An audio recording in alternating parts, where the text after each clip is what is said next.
Non news వార్తలకు స్వాగతం. ముందుగా వార్తల్లోని ముఖ్యాంశాలు. పాలమూరు ప్రాజెక్టులపై అసెంబ్లీలో చర్చకు సీఎం ఆహ్వానం. వాకౌట్లు సరికాదని మంత్రి జూపల్లి విమర్శ. చర్చకు సిద్దమని ప్రభుత్వం స్పష్టీకరణ. అసెంబ్లీ వేదికగా నిజాలు బయటపడతాయని వ్యాఖ్య.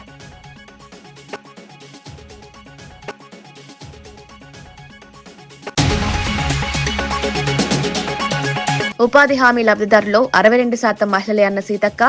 ఎస్సీ, బీసీ వర్గాలకు ఉపాధి హామీ ఆర్థిక భరోసా. మహిళల్లో ఆత్మవిశ్వాసం పెంచిన ఉపాధి హామీ పథకాన్ని బలోపేతం చేస్తామని మంత్రి సీతక్క స్పష్టం.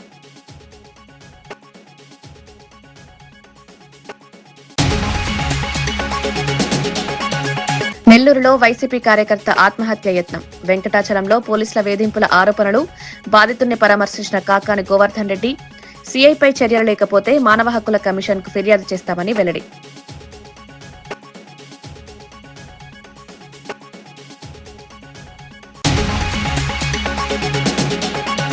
రాష్ట్ర ఆరోగ్య వ్యవస్థపై కోర్టు ఆగ్రహం. మెడికల్ కాలేజీల ప్రైవేటీకరణపై కన్నబాబు విమర్శ. 104 సేవలు ఆరోగ్యశ్రీ నిర్వీర్యమయ్యాయని ఆరోపణ. ప్రజారోగ్యంపై ప్రభుత్వ నిర్లక్ష్యమన్న కన్నబాబు.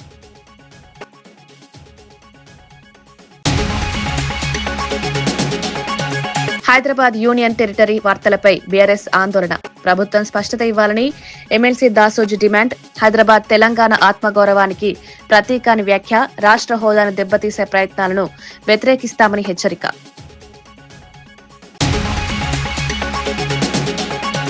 హైదరాబాద్ నగరాన్ని 2000 కిలోమీటర్ల వరకు విస్తరించి యూనియన్ టెరిటరీగా మార్చే కుట్ర జరుగుతోందన్న వార్తలపై బీఆర్ఎస్ ఎమ్మెల్సీ దాసోజు శ్రవణ్ కుమార్ తీవ్ర ఆందోళన వ్యక్తం చేశారు.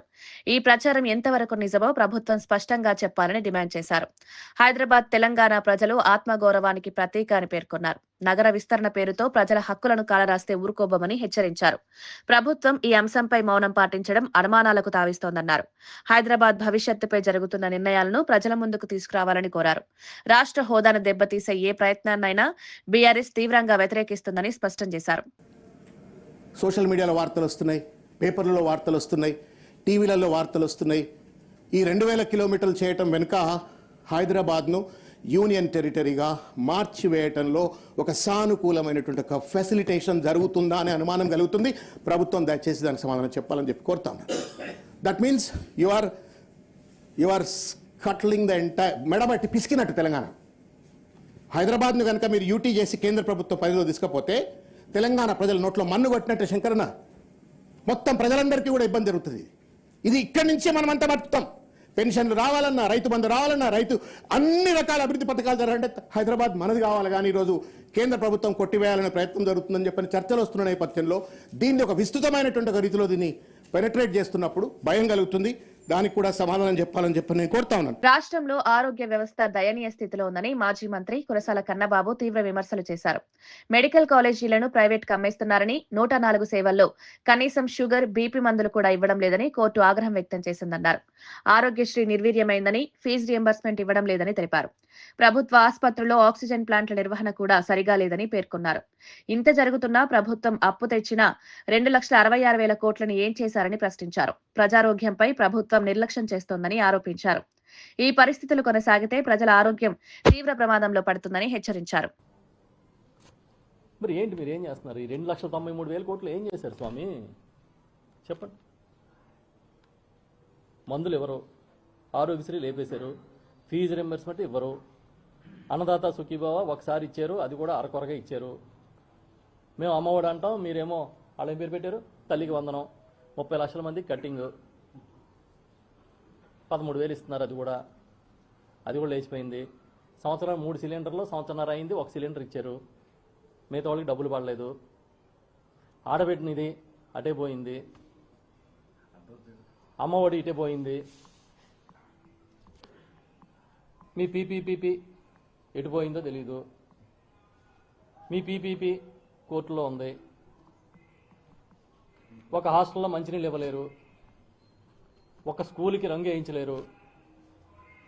జగన్ గారి హయాంలో ఆగే నాడు నేడు ప్రోగ్రాం ముందుకు తీసుకెళ్లలేరు. ఒక ట్యాబ్ లేదు. ఏమిచ్చారు? ఇవాళ హైకోర్టు నేను చూసా మన పేపర్లో, ఇవాళ కోర్టు చాలా తీవ్రమైన ఆక్షేపణ, ఆగ్రహం చెప్పిందని. దేని మీద? హాస్టళ్ల పనితీరు మీద, నిర్వహణ మీద. మంచినీళ్లు కూడా ఇవ్వలేని దుస్థితికి మీరు హాస్టల్ దిగజార్చేశారని మాట్లాడిందని. 3000 హాస్టల్ పర్యవేక్షణ చేయలేకపోతారా, మీకు చేత కావట్లేదా అని అడిగిందని కోర్టు. న్యాయమూర్తులు ఆవేదన చెందారని. మీకు తెలుసా, కురుపాం దగ్గర ఒక హాస్టల్లో తాగునీరు ఇవ్వకపోవడం వల్ల సుమారు 250 మంది కామెర్లో వాతన పడి పిల్లలు, అందులో 2 పిల్లలు చనిపోతే గిరిజన బాలికలు. కనీసం స్పందన లేదు ఈ గవర్నమెంట్కి. మా నాయకుడు జగన్మోహన్ రెడ్డి గారు వెళ్ళి ఆసుపత్రిలో వాళ్ళందరినీ పరామర్శించారు. మీకు బాధ్యత లేదా? తీరా చూస్తే ఏమైంది? జగన్ గారు పెట్టిన ఆర్ఓ ప్లాంట్ల మెయింటెనెన్స్ కూడా మీరు చేయకపోవడం వల్ల ఈ నీరు కలుషితమైందని కదా తేలింది. మరి ఏం చేశారు? 2,93,000 కోట్లు.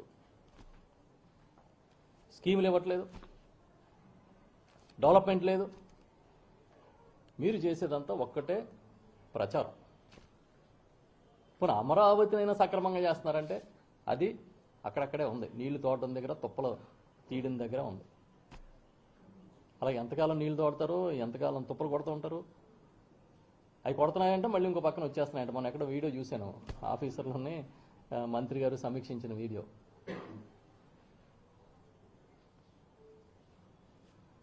ఇంకా లోతుకెళ్తే అసలు మన టైం చాలదు మాట్లాడుకోవాలంటే. ఎందుకంటే మన వాళ్ళు చేసింది అంతా ఇంతనా. ముఖ్యమంత్రి ఎవరిని వ్యక్తిగతంగా విమర్శించలేదని ప్రభుత్వ విప్ ఆది శ్రీనివాస్ స్పష్టం చేశారు. మూసీ నది ప్రక్షాళనకు ప్రతిపక్ష సభ్యుల సహకారం మాత్రమే సీఎం కోరారని తెలిపారు. హరీష్ రావు ప్రక్షాళనకు అనుకూలమో వ్యతిరేకమో స్పష్టంగా చెప్పకుండా వ్యక్తిగత విమర్శలు చేయడం సరికాదన్నారు.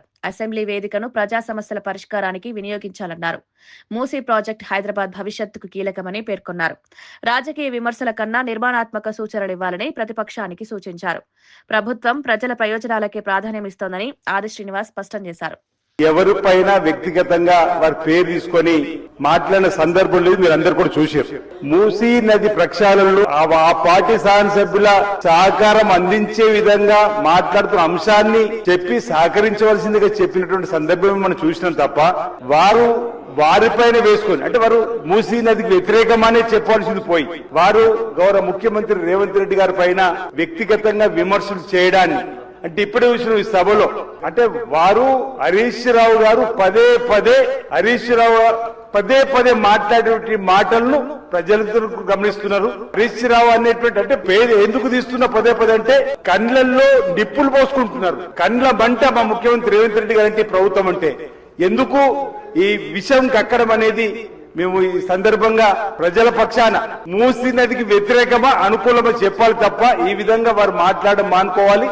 వారు విత్డ్రా చేసుకోవాలి, లేదంటే మీరు ఈ వాక్యాలను వెంటనే రికార్డు నుంచి తొలగించవలసింది సందర్భం కోరుతూ, వారు మాట్లాడిన మాటలు హైదరాబాద్ నగరాభివృద్ధికి సంబంధించి తెలంగాణ అభివృద్ధి గురించి మాట్లాడినటువంటి వాక్యాలు కూడా వారు తప్పుకోవటం విధంగా. మహాత్మా గాంధీ జాతీయ గ్రామీణ ఉపాధి హామీ పథకం లబ్ధిదారుల్లో దాదాపు 90% మంది ఎస్సీ, బీసీ వర్గాల వారేనని మంత్రి సీతక్క తెలిపారు.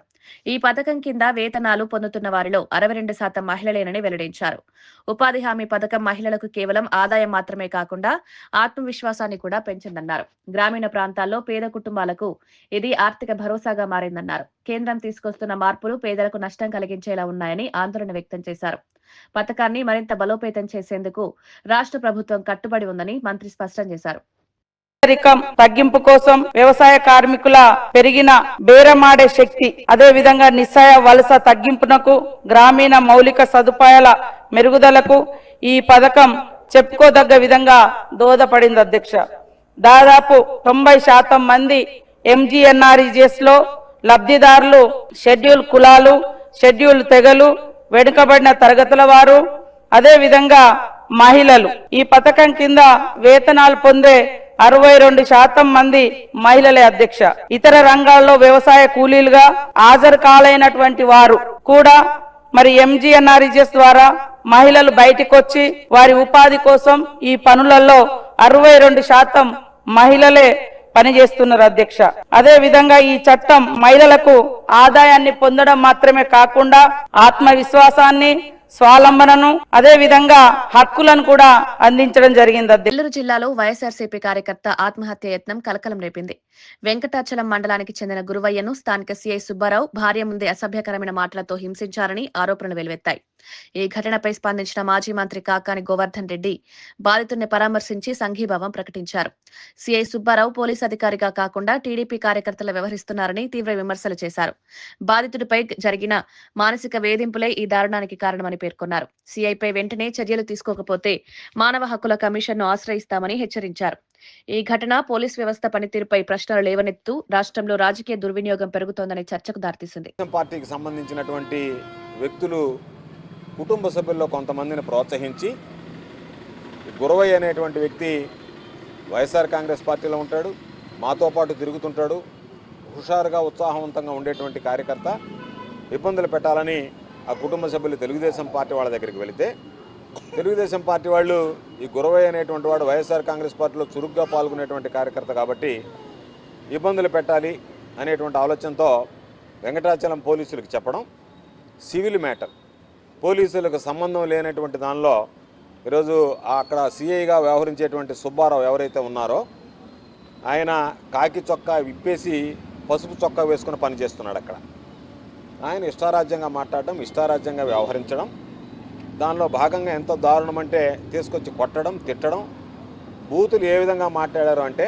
పాపం ఆ గురవయ్య ముందే గురవయ్య భార్యని నానా విధంగా మాట్లాడి చివరికి నిన్ను చంపేస్తే దిక్కెవడరా, నిన్ను అడ్డుకునేది ఎవడరా అన్న స్థాయిలో మాట్లాడి ఇంకా ఆ బూతులు పాపం ఆ బిడ్డ చెప్పడానికే బాధపడుతుంది. ఆ స్థాయిలో భార్యను మాట్లాడేటప్పటికీ తను దెబ్బలు కోర్చుకోగలడు. ఈరోజు ఆ విధంగా మాట్లాడేటప్పటికీ దాన్ని తట్టుకోలేక వెళ్ళి ఈరోజు ఆత్మహత్యకు పాల్పడడం జరిగింది. ఈరోజు డాక్టర్లతో మాట్లాడడం, ప్రాణాపాయ స్థితిలో కొట్టుమిట్టాడుతున్నాడు. ఇబ్బందికర పరిస్థితులు మరో 24 గంటలు గడవాలి. అది కిడ్నీ మీద ఎంతవరకు దాని ప్రభావం ఉంటుందో ఇప్పుడే చెప్పలేము అని చెప్పి డాక్టర్ చెప్పడం జరిగింది. అంటే పోలీసు వ్యవస్థ ఈ జిల్లాలో రోజు రోజుకి ఎంత దిగజారిపోతుంది, ఏ స్థాయిలో ఈరోజు వైఎస్ఆర్ కాంగ్రెస్ పార్టీకి సంబంధించినటువంటి వాళ్ళని ఇబ్బందులు గురి చేస్తుంది. ఈ వ్యక్తి ఎవరైతే ఉన్నారో సుబ్బారావు అనేటువంటి వ్యక్తి ఎంత అవినీతికి పాల్పడుతున్నాడు, ఎంత అక్రమాలకు పాల్పడుతున్నాడు అనేటువంటిది ప్రతి ఒక్కరికి చెప్పాల్సినటువంటి అవసరం లేదు. పోలీస్ శాఖలో ఉన్నటువంటి ఉన్నతాధికారులకు కూడా ఇప్పటికే ఆయనకు సంబంధించినటువంటి అవినీతి అక్రమాల చిట్టా అంతా ఇంత కాదనేటువంటిది అర్థమైంది.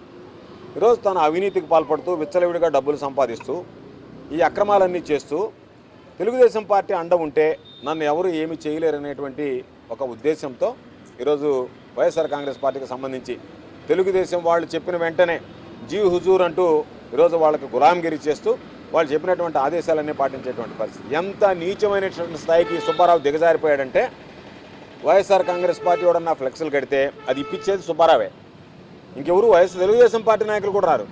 ఎవరన్నా తెలుగుదేశం పార్టీ వాడి ఫ్లెక్స్ కట్టాలంటే సుబ్బారావు కడతాడు. అందుకని అంత నీచ స్థాయికి దిగజారిపోయి ఈరోజు కారణం ఏంది, ఎప్పుడూ లేనటువంటిది హస్మూరు దర్గా దగ్గర ఒక పవిత్రమైనటువంటి స్థలంలో ఈ సుబ్బారావు వెళ్ళి డైమండ్ డబ్బా ఆడించి వాళ్ళ దగ్గర డబ్బులు తీసుకున్నాడు. గోలగమూడి పుణ్యక్షేత్రం గోలగమూడి అనికేపల్లికి సంబంధించి అక్కడ డైమండ్ డబ్బా ఆడారు. ఈరోజు ఎవరు వెళ్ళినా సరే పోలీసు ఉన్నతాధికారులు ఒకసారి దృష్టి పెడితే ఈరోజు కాకర్లవారిపాలెం ఉంటాం, తాటిపర్తివారిపాలెం పరిసర ప్రాంతాల్లో కోడి పందాలు ఈరోజు కూడా నిర్వహిస్తున్నారు. వాళ్ళకి సంబంధించినటువంటి దాంట్లో రోజువారీ మామూలు తీసుకుని సుబ్బారావు వాళ్ళందరినీ కూడా ఈరోజు మీ ఇష్ట ప్రకారం చేయండి అన్నట్టుగా వాళ్ళని ప్రోత్సహించేటువంటి పరిస్థితి ఏర్పడింది. కాబట్టి ఖచ్చితంగా ఇటువంటి వాళ్ళ విషయంలో పాత ఎస్పీగా కృష్ణకాంత్ ఉన్నప్పుడు ఈ జిల్లాని భ్రష్టు పట్టించాడు. ఏ విధంగా కావాలంటే ఆ విధంగా కేసులు పెట్టండి, మీరు ఏ విధంగా చేసుకోండి, ఎమ్మెల్యేలు ఏం చెప్తే అది వినండి అని చెప్పి పోలీసు అనేటువంటి దాన్ని వ్యవస్థని కృష్ణకాంత్ నిర్వీర్యం చేశాడు. కొత్తగా వచ్చినటువంటి ఎస్పీ గారు దాని దిద్దుబాటు కోసం చర్యలు తీసుకుంటున్నా ఆమె మాటలు కూడా పోలీసులు వింటున్నట్టుగా అనిపించడం లేదు. కింద స్థాయి సిబ్బంది ఆమె ఆదేశాలు కూడా బేఖాతరు చేస్తున్నట్టుకున్నారు. కాబట్టి మేము ఎస్పీ గారిని కోరేది ఈరోజు ఈ ఉదంతాన్ని ఈరోజు మీరు విచారణకు తీసుకొని ఈరోజు ఉన్నటువంటి కేసులో సుబ్బారావు పాత్ర ఏందనేటువంటిది నిర్ధారించి విచారించి తక్షణమే చర్యలు తీసుకుని అతనిని ఇమీడియట్గా సస్పెండ్ చేయాలని చెప్పి వైఎస్ఆర్ కాంగ్రెస్ పార్టీ పక్షాన్ని డిమాండ్ చేస్తున్నాం.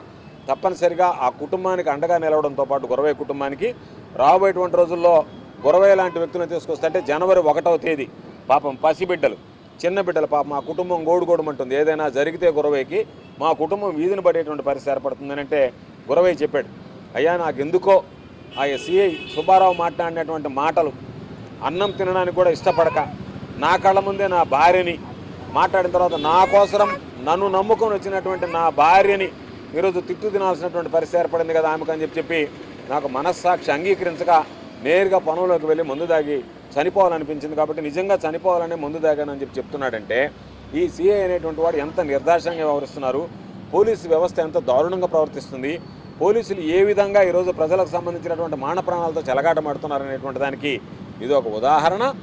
తప్పనిసరిగా మరలా చెప్తున్నాం, ఇప్పటికే అనేక అక్రమాలు, ఇప్పటికే కృష్ణకాంత్ ఉన్నప్పుడు శేషయ్య మీద జరిగినటువంటి ఒక అక్రమంగా కేసు మానేస్తే సాక్ష్యాధారాలతో సహా తీసుకెళ్ళి ఇచ్చిన ఆయన తెలుగుదేశం పార్టీ వాళ్ళు ఏమి చెప్తే అది వినేటువంటి ఎస్పీ కాబట్టి ఆ ఎస్పీ ఆ రోజు వాళ్ళకు తొత్తులుగా వ్యవహరించాడు కాబట్టి తెలుగుదేశం పార్టీ వాళ్ళకి అడుగులకు మడుగులు ఎత్తాడు కాబట్టి ఆ కేసులన్నీ నీరు గడిచిపోయాడు పాత ఎస్పీ కృష్ణకాంత్.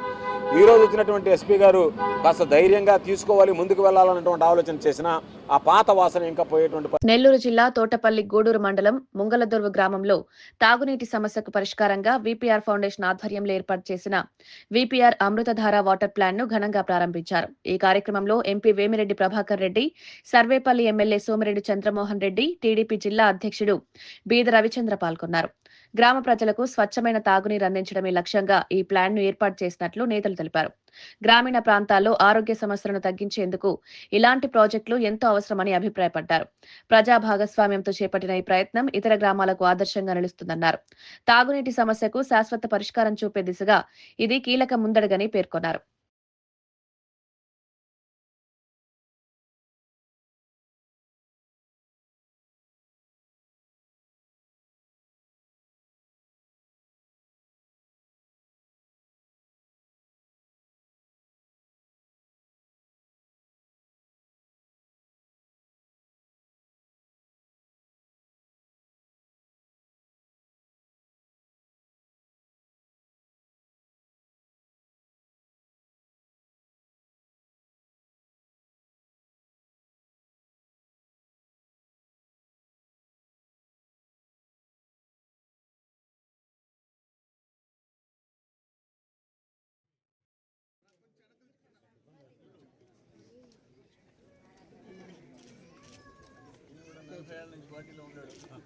ధర్మయ్య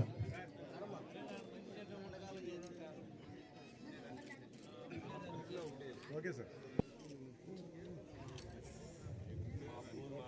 ప్రసాద్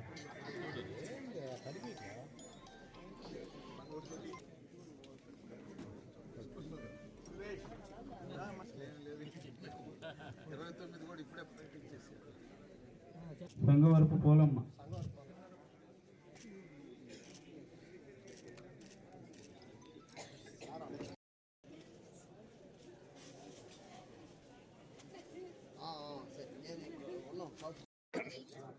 ధ్రువంతిష్టాష్టం ఆపదామపహత్తారం దాతారం ధనసంపదాం లోకాభిరామం శ్రీరామం మంగళమంగళే శివే సర్వాసార్గే శరణ్యే త్ర్యంబకే దేవి నారాయణ నమస్తే శ్రీరామరూపాభ్యాం యా దేవి సర్వమంగళ యోగోస్తంభితోనందర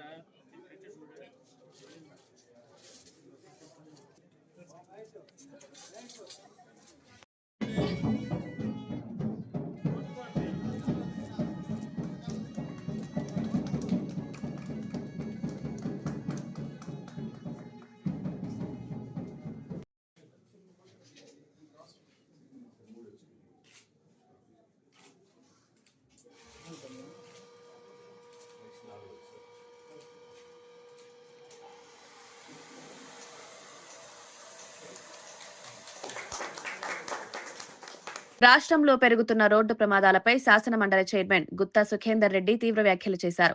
ఆర్ఎండ్బి, రవాణా శాఖల నిర్లక్ష్యమే ప్రమాదాలకు ప్రధాన కారణమని స్పష్టం చేశారు. రహదారులపై గుంతలు ఉండడం, ఆర్టీసీ బస్సులను అడ్డంగా నిలిపివేయడం వంటి చర్యల వల్లే అనేక ప్రమాదాలు జరుగుతున్నాయని విమర్శించారు. రోడ్ల నిర్వహణ సరిగా లేకపోవడం వల్ల ప్రజల ప్రాణాలు ప్రమాదంలో పడుతున్నాయన్నారు. సంబంధిత శాఖలు సమన్వయంతో పనిచేయాలని సూచించారు.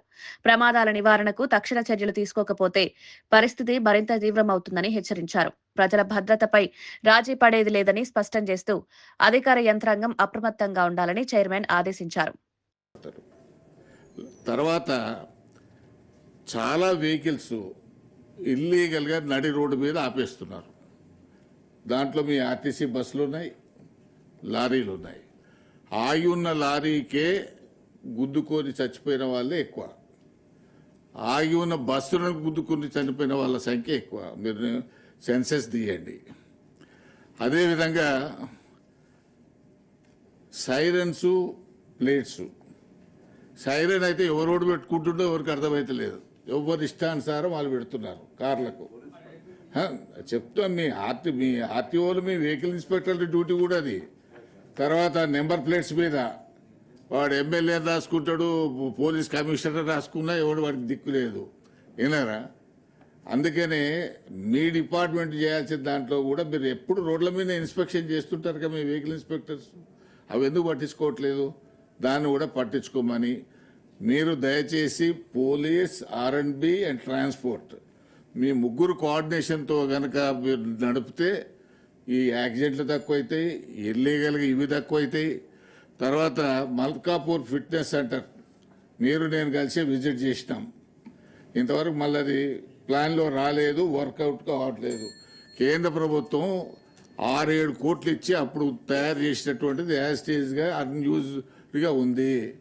నేను ఈ విషయం 2-3 సార్లు మా మిత్రుడు ట్రాన్స్పోర్ట్ మినిస్టర్ గారికి చెప్తే ఒకనాడు నల్గొండ ప్రోగ్రాం చూసుకుని చక్కగా అడిపోయి చూసినాం. ఇంకొక 8 కోట్లు పెడితే కానీ అది అప్డేట్ కాదనేటువంటి విషయం. ఎందుకంటే మీది ఎర్నింగ్ డిపార్ట్మెంటు, మీకు 8,000 కోట్లు వస్తున్నాయి, దాంట్లోకి ఒక 7 కోట్లు పెద్ద సమస్య కాదు. కాబట్టి మీరు సీరియస్గా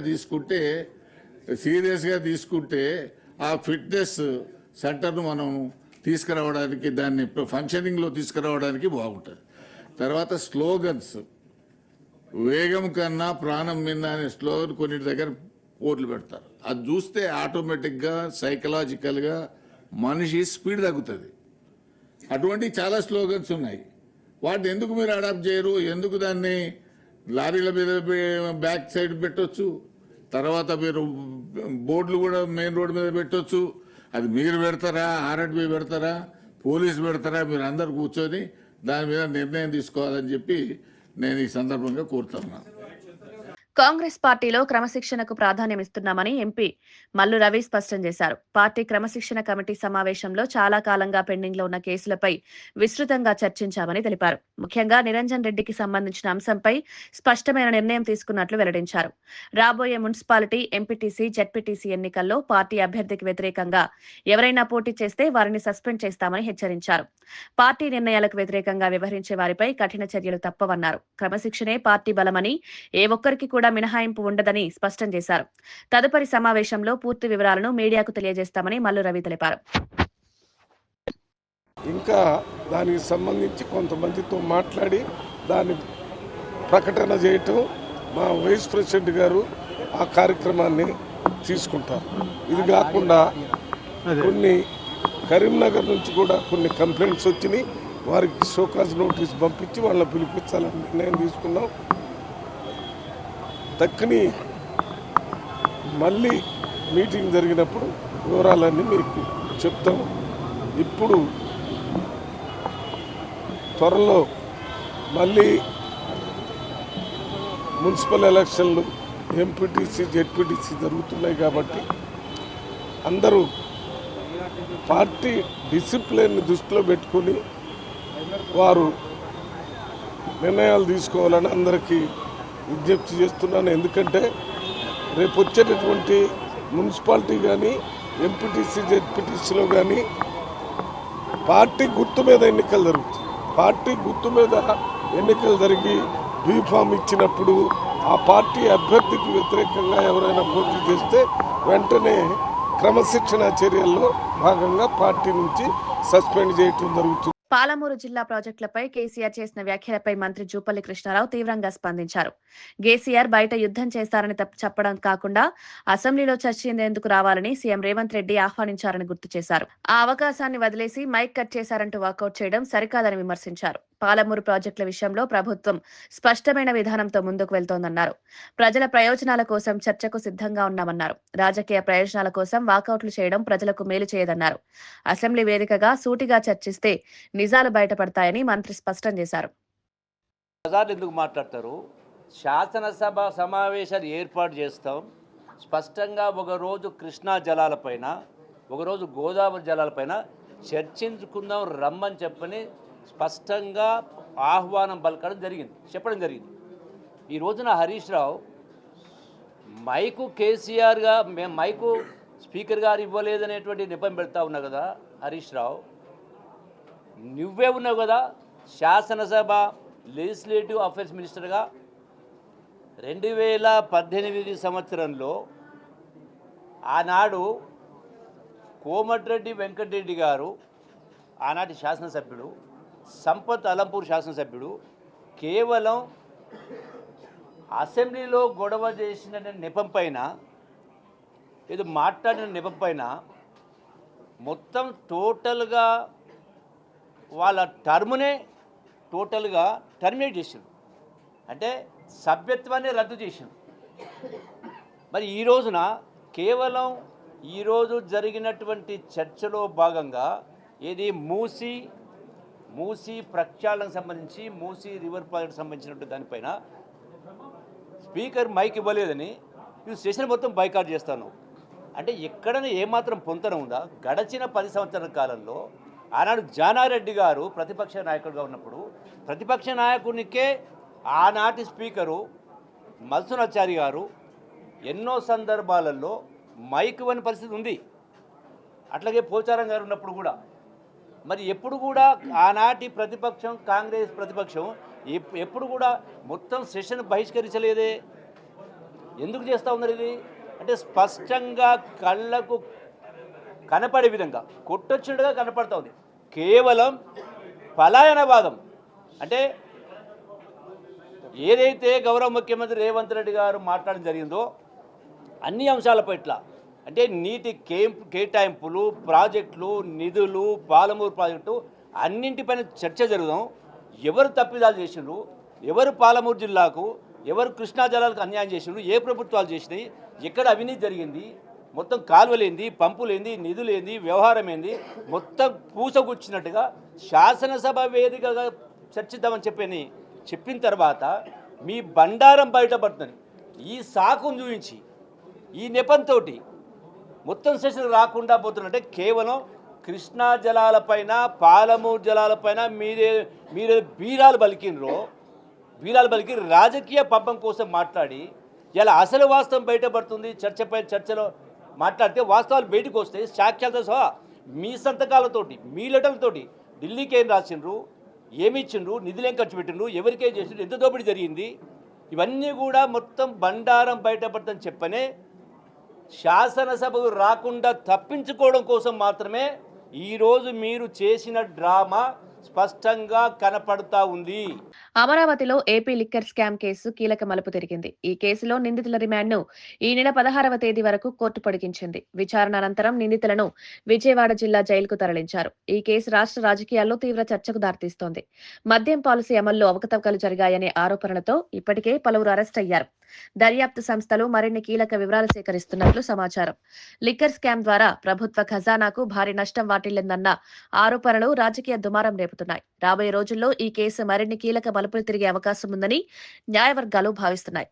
ప్రజల్లోనూ ఈ వ్యవహారంపై తీవ్ర ఆసక్తి నెలకొంది.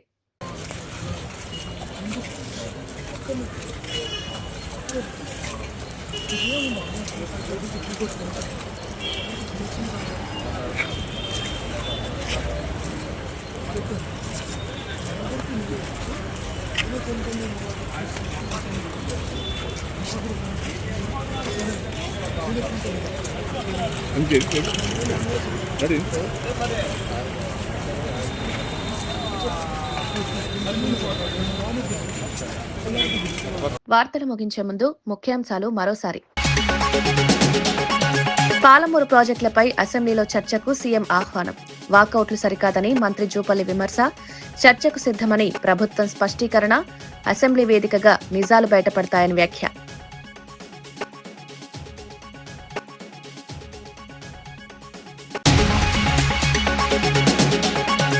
ఉపాధి హామీ లబ్ధిదారుల్లో 62% మహిళలే అన్న సీతక్క. ఎస్సీ, బీసీ వర్గాలకు ఉపాధి హామీ ఆర్థిక భరోసా. మహిళల్లో ఆత్మవిశ్వాసం పెంచిన ఉపాధి హామీ పథకాన్ని బలోపేతం చేస్తామని మంత్రి సీతక్క స్పష్టం.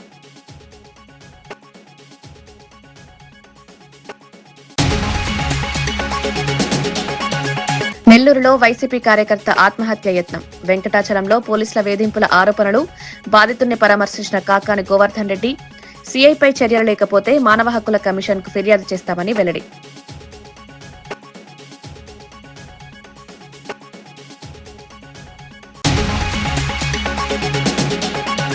రాష్ట్ర ఆరోగ్య వ్యవస్థపై కోర్టు ఆగ్రహం. మెడికల్ కాలేజీల ప్రైవేటీకరణపై కన్నబాబు విమర్శ.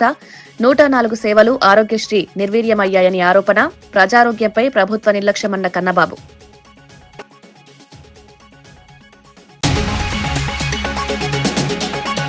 హైదరాబాద్ యూనియన్ టెరిటరీ వార్తలపై బీఆర్ఎస్ ఆందోళన. ప్రభుత్వం స్పష్టత ఇవ్వాలని ఎమ్మెల్సీ దాసోజు డిమాండ్. హైదరాబాద్ తెలంగాణ ఆత్మగౌరవానికి ప్రతీక అని వ్యాఖ్య. రాష్ట్ర హోదాను దెబ్బతీసే ప్రయత్నాలను వ్యతిరేకిస్తామని హెచ్చరిక.